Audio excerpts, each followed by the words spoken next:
आप अपने सत्संग में और कथा वाचन के दौरान अक्सर ये कहते हैं कि हिंदू खतरे में है। अब दूसरी तरफ लोग ये कहते हैं मुसलमान खतरे में है। मुसलमान पूरे दुनिया में ये नैरेटिव बना रहे हैं कि मुसलमान भारत में खतरे में है। खतरे में है कौन? हिंदू खतरे में है या मुसलमान खतरे में? और दोनों कह रहे हैं हम कि हम खतरे में।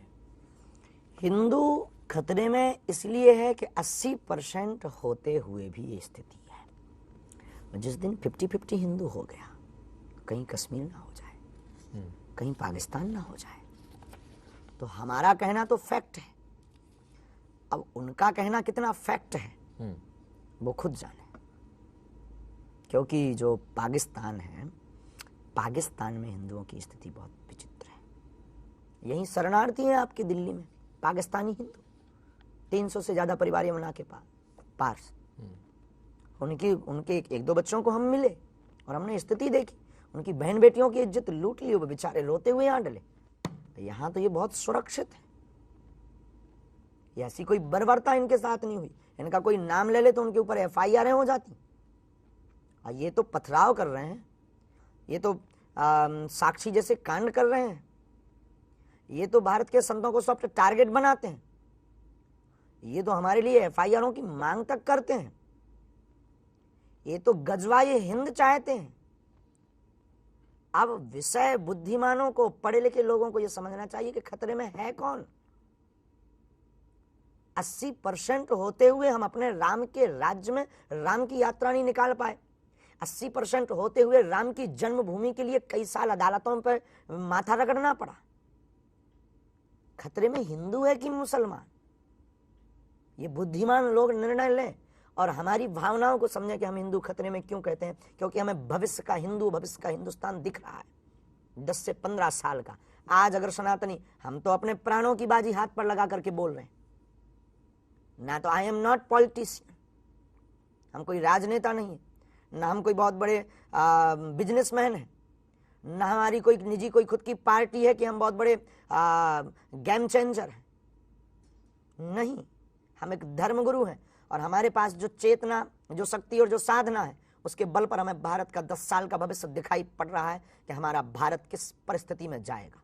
आपके दरबार में आने वाले लोग सारे हिंदू ही होते हैं या कोई मुसलमान भी आपके दरबार में? सभी आते हैं हमारी। और अगर कोई मुसलमान आए, जैसे हमने देखा बांग्लादेश से एक महिला आपके दरबार में आई थी, तो आप हिंदू और मुसलमान में भेदभाव करते हैं? बिल्कुल भी नहीं, हम सिर्फ मानव जानते हैं, इंसान है। लेकिन जब वो हमारे ही अध्यात्म के ऊपर उंगली उठाने लगते हैं, हाथों में पत्थर ले लेते हैं, तब हमें समझ में आ जाता है कि ये इंसान नहीं, ये रावण का खानदान है। बस इतना भेदभाव है। संबोधन के लिए मुसलमान, हिंदू, ईसाई, पर हमें तो रावण के खानदान का नजर आता है। और बांग्लादेशी बहन भी आई तो हमने धर्म परिवर्तन नहीं कराया। हमने क्या कहा, बहन तुम वहीं रहो, बस हमारे राम को स्वीकार करो। ये हमारा सनातन है, इतना सॉफ्ट। ये मौका अगर किसी और को मिलता तो क्या वो छोड़ता? नेवर। हमारे देश में मुसलमान असुरक्षित हैं, ये कहने वाले भी आधे हिंदू ही हैं। ये कहने वाले बहुत सारे नेता जो दुर्भाग्य हैं वो हिंदू ही हैं। सुप्रीम कोर्ट में अर्जी लगाने वाले हिंदू ही हैं। विदेशी मंचों पर सवाल पूछने वाले भी बहुत बार हिंदू ही हैं और अखबारों में लिखने वाले भी हिंदू ही हैं। तो हिंदू जो है वो डिवाइडेड है, बटा हुआ है। आपने देखा होगा, हिंदू ऐसा है, वो बजरंग बली के नाम पर भी पूरा हिंदू समाज एक साथ वोट नहीं डालेगा, उसमें भी लोग बटे हुए हैं, अलग अलग। हिंदुओं में भी अलग अलग विचारधाराएं, अलग पार्टियां, अलग विचारधारा। इसको आप कैसे एक साथ एक करेंगे? सनातनियों को एक करने के लिए ही हम निकले। चाहे पंथ अनेक हों, पर हम सब हिंदू एक हों। ये दिमागी साइकोलॉजी में हमें भरना है।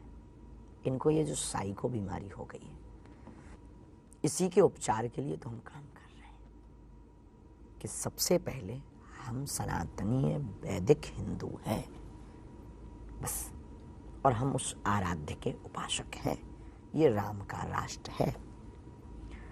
अब जो आपने कहा कि मुसलमान खतरे में या याचिका दायर करते हैं, ये हिंदू ही है, यूं कह सकते दुर्भाग्य से वो हिंदू है। बस समझदार को इशारा काफी।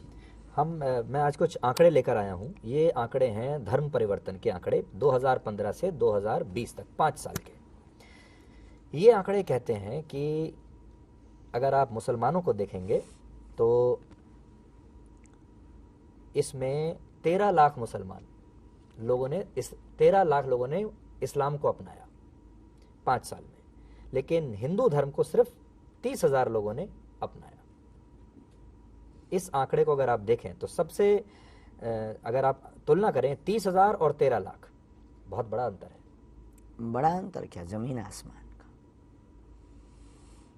बस इसीलिए तो हम जी रहे हैं। आप हिंदू राष्ट्र की बात करते हैं, हिंदू राष्ट्र तो नेपाल भी था, लेकिन नेपाल ने भी अपने आप को बदल लिया। तो हिंदू राष्ट्र की आप दुनिया में कोई आज की व्यवस्था में कोई जगह देखते हैं? जब हम 80% हिंदू हैं तब भी इतने विवाद हैं।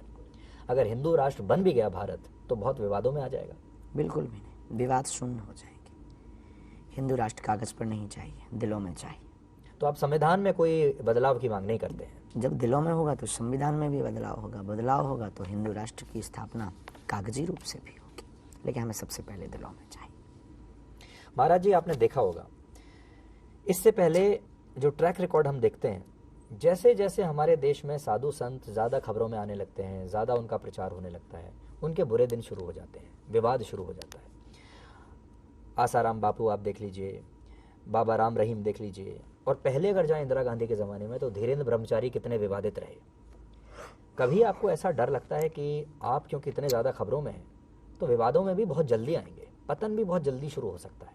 बिल्कुल हो सकता है। ये हर पल हमारा आत्मचिंतन है।